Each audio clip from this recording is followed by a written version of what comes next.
Le tabagisme. Le tabagisme peut affecter presque chaque organe du corps humain.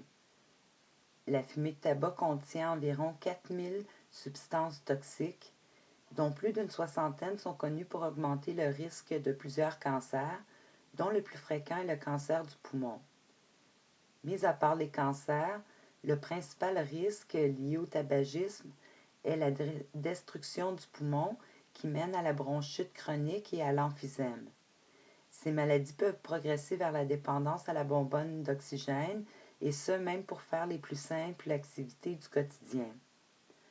Chez les fumeurs, le risque accru de maladies cardiovasculaires est également bien documenté.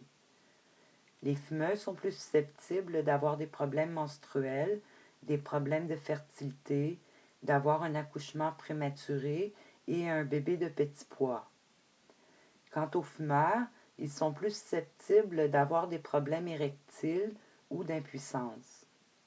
Bien que leur risque soit inférieur, les non-fumeurs exposés à la fumée secondaire sont susceptibles de développer certains des mêmes problèmes de santé que les fumeurs.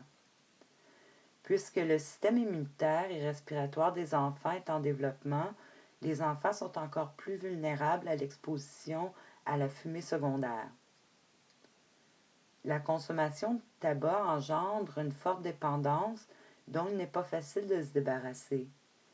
Mais les symptômes de sevrage, qui sont plus intenses la première semaine, s'estompent chez la plupart en 4 semaines. L'arrêt du tabagisme comporte de nombreux avantages qui mènent à l'amélioration de la qualité de vie et de la santé, dont certains apparaissent dès les premiers jours. Dès que le tabagisme cesse, le corps commence à se débarrasser des toxines du tabac.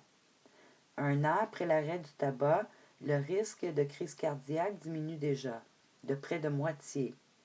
De plus, de nombreux autres avantages au quotidien sont rapportés par les personnes qui cessent de fumer, comme avoir moins d'essoufflement, un meilleur goût, un meilleur odorat, un meilleur teint, etc. Si vous fumez et si vous avez besoin de soutien pour vous aider à arrêter, n'hésitez pas à en parler à votre médecin pour connaître les ressources de soutien, les méthodes de cessation et les aides pharmacologiques qui pourraient vous soutenir dans vos efforts pour arrêter de fumer.